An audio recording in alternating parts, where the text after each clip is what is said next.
US and Asia, and I work very closely with our team in EMEA. So today I'm going to talk about online brand management from a public relations perspective. And I have a slideshow here I'll pull up.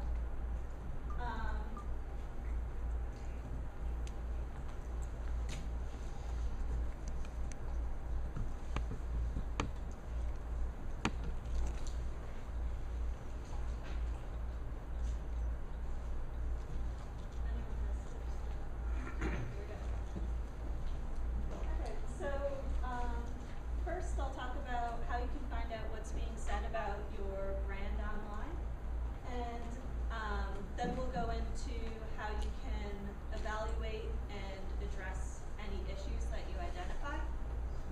And while I'm going through my presentation, I'll work through a case study of something I had to deal with a year ago, just to illustrate how this can work in the real world. So first I want to talk about listening and monitoring the online conversations, because listening is really like your smoke alarm. It allows you to identify an issue or a crisis, or a small crisis early, and hopefully keep it from becoming a full-scale, major crisis for your company. And it also allows you to identify industry issues that maybe are underlying issues right now, but could potentially impact your brand, so you can prepare for that. Some of the tools that are available to you, there's a bunch of free ones and there's a bunch of paid ones. My favorites are anything that'll alert you via email as soon as your brand's executives or keywords are mentioned, like Google Alerts, which searches the free web.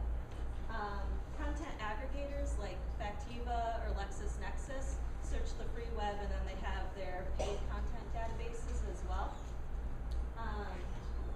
Socialmention.com is a really good one if you're just looking to search social media sites. It can be a little bit slow, but it's worth the wait because it's incredibly comprehensive. It'll pull up comments on blogs and on different social media platforms. And then there's RSS, which we are probably all familiar with, and of course platform searches like Twitter and Facebook. And if you have a PR team or a group that's managing issues for you, there might be, they might have access to like Insight or Radiant 6, which are more issues management as opposed to just brand dimensions.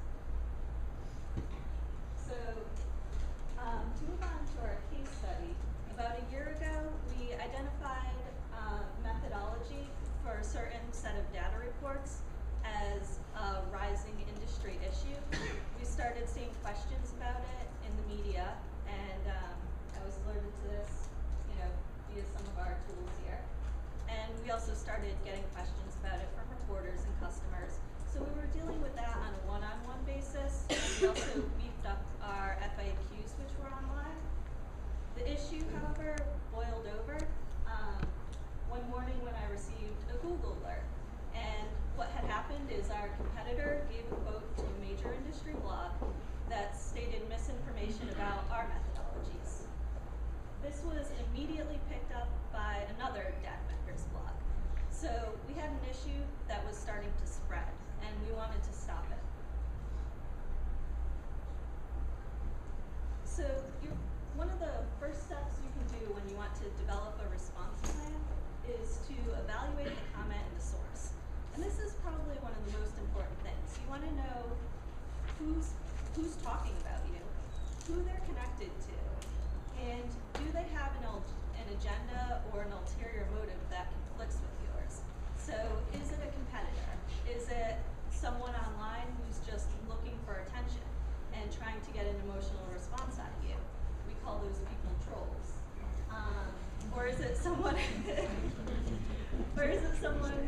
a customer and has a completely legitimate complaint and they would like a resolution? In our case study, we had a couple of different sources. We had the competitor who gave the initial quote. We had to an industry reporter for a major blog. And then we had a secondary blog post from another data vendor. So we had to deal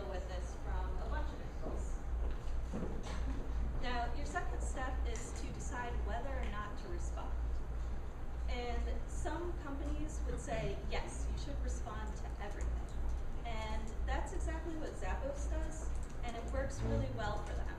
In my experience in the B2B environment, you can actually fuel a fire rather than throwing a blanket on it. If you respond at the wrong time in the wrong way, or to someone who has a competing agenda. So some things to consider. Yes, you should respond if you're looking to improve your relationship with the key stakeholder, whether that's a reporter, a customer, it could be an employee who said something about you online. Anyone you want to have a good relationship with. If your response will stop a crisis from happening, then of course you should do it.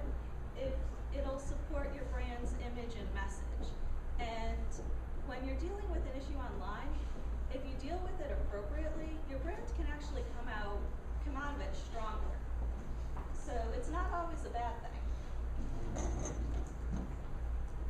I would recommend you don't respond if you're going to draw attention or lend credibility to anyone who has a conflicting agenda, and that would be a competitor or someone who's just trolling for attention and will eventually die out themselves without getting it. Or if you're going to invade a source's privacy. Especially if you're dealing with consumers, this is something to consider. Not everyone realizes that what they post on social media can go public. Did you see the comment on a friend of a friend's Facebook page? So there are some privacy considerations that you want to consider and be sensitive to. So once you've decided that responding is the appropriate choice for you, some things to consider would be, are you going to take a one-on-one approach, which is great for small issues, or if you want to build a better relationship with whoever's the source of the comment? Or is this a situation where you need to do mass communications? If you have a BP scale crisis, you need to go broad with it. Or are you looking to address a broader industry issue that a lot of people care about? And this is great whether you're tackling that issue early, as to head off the impact on your brand, or if the issue's already boiled over and it's impacting you. In a lot of cases, you may need to do both, and that's what we did. The tactics you can use through your response can vary from a simple reply on Twitter to a full-scale marketing and PR plan. So in the interest of time, I'll go through the response that we use, and hopefully that'll give you some ideas on the ways you can handle any issues that come up for your brands. So the first thing I did when I received that Google alert was pick up the phone and call the editor. I didn't want to leave a comment on the blog because that would mean people would have to scroll down to see it. I wanted an authoritative correction made within the text of the blog, and whether they're bloggers, reporters, editors, everyone has an interest in being right. So if there's misinformation out there about your brand, it should be easy to correct it, and this was done pretty quickly. So we got the original source corrected, but we had the issue of the secondary blog post by another vendor.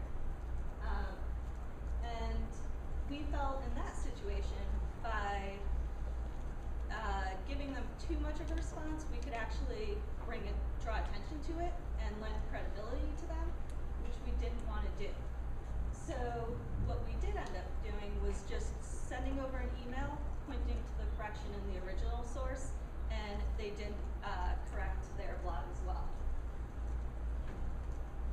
So we stopped the rumor from spreading, corrected the information that was out there, but we still had the broader industry issue. We were still going to get questions, and we had dealt with questions on a one-on-one basis, but hadn't done a broader response.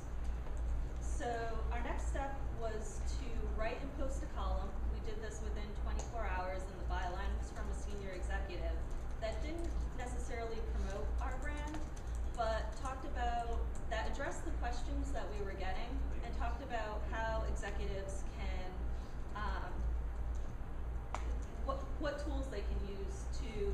at methodologies for reports and decide which one was right for their business needs. So we tried to position this as a resource so people can decide what they want to use and what's best for them. Social media played a big role in getting this out.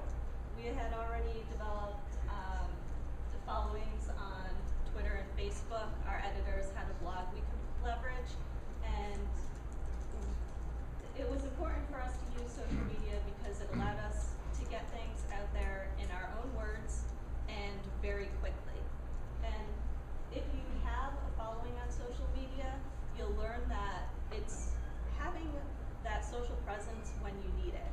So on a daily basis, you're communicating with them, but when your brand is under fire, that's where you can really leverage those connections to get your message out. So we did that.